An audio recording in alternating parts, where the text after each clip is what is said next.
तो दोस्तों कुछ फार्मर भाई हमसे पूछ रहे थे कि आपके फार्म में जब भी साउंड आ जाती है या कहीं आवाज़ आ जाती है तो आप उसको कैसे मैनेज करते हैं। तो आज दोस्तों हम बात करेंगे फार्म में सीआरडी या आवाज़ या साउंड आने पर हम कैसे उसको हैंडल करते हैं और क्या क्या हम ट्रीटमेंट करते हैं और किस आवाज़ का कैसे पता करते हैं कि भाई ये कौन सी आवाज़ है या इसमें हमें क्या करना होता है। तो वीडियो शुरू करने से पहले जो भाई चैनल पर नए और पहली बार आएँ वीडियो को कर दे लाइक और चैनल कर ले सब्सक्राइब। तो वीडियो करते हैं शुरू। तो आप जो हमारे ये चिक्स देख रहे हैं इनका 16वां दिन है और इनमें साउंड की प्रॉब्लम आ गई है और लगभग 4-5 दिन हो गए हैं साउंड की प्रॉब्लम इनमें चल रही है।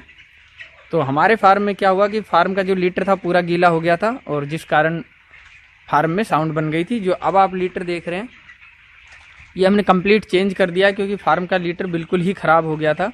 बहुत ज़्यादा अमोनिया इसमें बनने लगी थी टाइम से पहले ही, क्योंकि हम कड़वी जो यूज़ करते हैं और उसमें अगर फार्म गीला हो जाता है तो अमोनिया ज़्यादा बनती है। और फार्म गीला होने का कारण ये था कि हमने फार्म की धुलाई करके जल्द ही चिक्स डाले थे जिस कारण इनमें ये प्रॉब्लम आ गई थी। तो अब बात करते हैं हमने जब साउंड आई तो हम क्या ट्रीटमेंट करते हैं, हम कैसे उसको हैंडल करते हैं। जब भी हमारे फार्म में साउंड आती है तो हम सबसे पहले पता करते हैं कि साउंड की स्पीड क्या है बढ़ने की, और साउंड का प्रकार भी होता है खिच खिच या छिक छिक है या घर घर है या विसिल्स के साथ आई है। तो आप साउंड को सबसे पहले सुनना सीखें। फार्म जो भी नए फार्मर भाई है फार्म में बैठे घर घर की आवाज़ आएगी जो ऐसे लगेगा जो कि छाती के आसपास से आ रही है। छिक छिक आएगी जो सिर्फ नाक के आसपास से आपको आवाज़ आती सुनाई देगी। और सीटी टाइप से जब भी बर्ड मारता है तो उसमें बर्ड मुँह पाड़ता है और आवाज़ इसकी सीटी जैसी लगती है। तो साउंड का थोड़ा आइडिया लगाना सीखें, लेकिन तब भी आप आइडिया ना भी लगाएं तब भी आपको सिर्फ एक चीज़ का विशेष ध्यान देना है। जब भी साउंड आए सबसे पहले जल्दबाजी ना करें, एंटीबायोटिक बिल्कुल भी ना लगाएं। फार्म में साउंड आने पर अगर फार्म में एंटीबायोटिक लगा भी रहे तो उसको तुरंत आप बंद करें। साथ ही साथ साउंड की स्पीड का ध्यान करें कि आज आपके फार्म में अगर 4 बर्ड में आवाज़ आई है कल को कितने तक वो पहुंचती है। 4 से 6 होते हैं, 10 होते हैं या पूरे फार्म में एकदम से आ जाती है, ये आपको पता करना होता है। और साउंड आने पर आप कफ सिरप चाहे तुरंत स्टार्ट कर सकते हैं, बाकी आपको कोई चीज़ स्टार्ट करने की ज़रूरत बिल्कुल नहीं होती।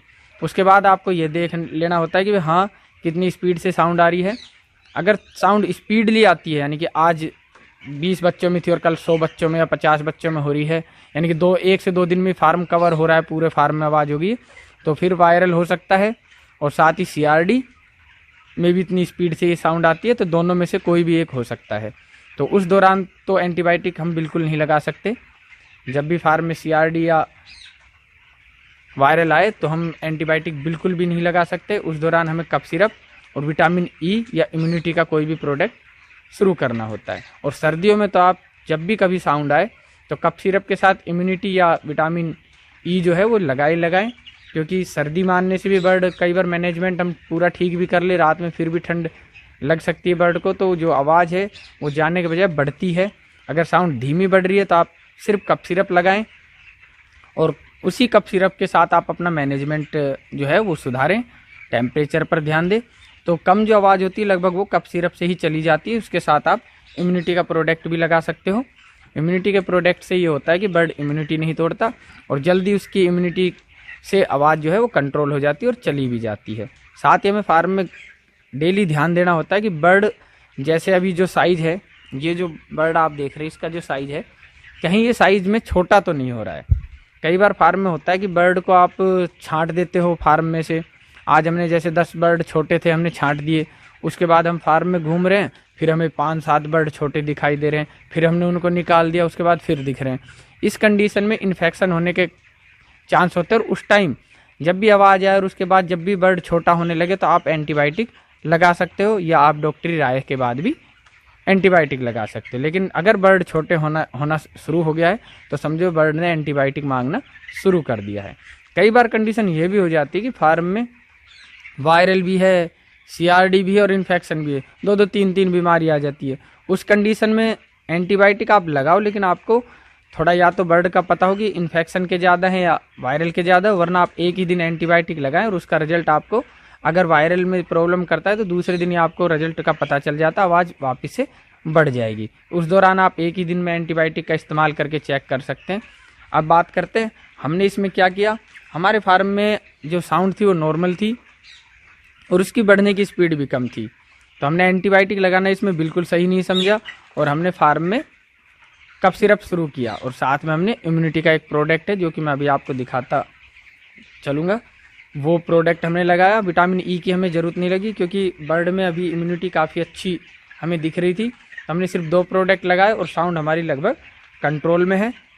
और जो साउंड थी अब वो लगभग कुछ ही % बर्ड में रह गई है। अगर हम इसके साथ मैनेजमेंट अपना सही रखते हैं और टेम्परेचर सही रखते हैं तो ये 2 से 3 दिन में लास्ट चली भी जाएगी। तो आप जब भी साउंड आए जल्दबाजी ना करें, एंटीबायोटिक शुरू में ही ना लगाएं। जब आपको डॉक्टरी सलाह मिले या तो तब लगाएं, या आपने लगा लिया है कि पूरा हाँ भाई अब एंटीबायोटिक किसको ज़रूरत है, या तभी एंटीबायोटिक लगाएं।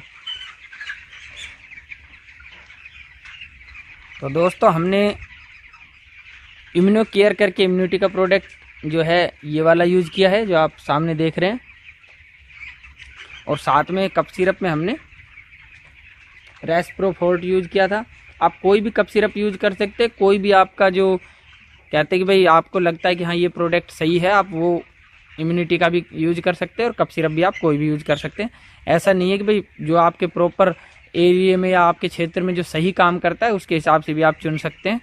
हमने ये वाले यूज़ किए थे, वैम्सो का है एक तो, और इसका पता नहीं हमें भी किस उसका है ब्रांड का, लेकिन हमने यही यूज़ किए हैं। और विटामिन ई भी हमने इसमें ज़रूरी नहीं समझा, तो हमने विटामिन ई भी अभी इसमें यूज नहीं किया है, और इससे हमारी जो साउंड है वो कंट्रोल है। और ऐसे ही साउंड कंट्रोल हो जाता है। कई बार ज़्यादा सिचुएशन ख़राब भी हो जाती है, ऐसा नहीं है कि हमारे साथ सिचुएशन ख़राब नहीं होती है, हमारा मैनेजमेंट और हमारा तरीका हमेशा कामयाब होता है। गलतियाँ हमसे भी हो जाती, कई बार जल्दी में हमसे भी वायरल या CRD में एंटीबायोटिक लग जाता है, क्योंकि काफ़ी समय इंतज़ार करने के बाद जब एंटीबायोटिक लगाते तब भी कई बार उसकी रिएक्शन अच्छी नहीं होती, और कई बार डॉक्टर की राय लेने के बाद भी एंटीबायोटिक लगाने से प्रॉब्लम ही खड़ी होती है। तो हम उस हिसाब से यही सोचते हैं कि जितना हो सके आप एंटीबायोटिक से दूर रहें, और सबसे पहले मैनेजमेंट को ठीक करें, उसके बाद ही आप कोई दवाई का इस्तेमाल करें। मैनेजमेंट ठीक होने से आधी बीमारी ख़त्म हो जाती है, और आप उसके बाद ट्रीटमेंट करते भी हैं तो उसमें अच्छा रिजल्ट आपको मिलता है। ऐसी वीडियो के लिए बने रहें हैप्पी पोल्ट्री फार्म चैनल पर। और बाकी अगर आपको कोई इन्फॉर्मेशन चाहिए तो आप मैसेज के ज़रिए या कमेंट के ज़रिए हमसे जुड़ सकते हैं, और साथ ही साथ हम जल्दी अपनी इंस्टाग्राम ID भी आप तक पहुंचाएंगे, आप उससे भी हमें संपर्क कर सकते हैं। और हम कोशिश करेंगे आपका जब भी हो या कोई प्रॉब्लम आपको हो या आपने कोई भी नॉलेज लेनी हो तो कोशिश करेंगे आपका पूरा साथ दिया जाए। और ऐसे ही प्यार बनाए रखें, वीडियो को देखते रहें, लाइक करते रहें, शेयर करते रहें। धन्यवाद, जय हिंद।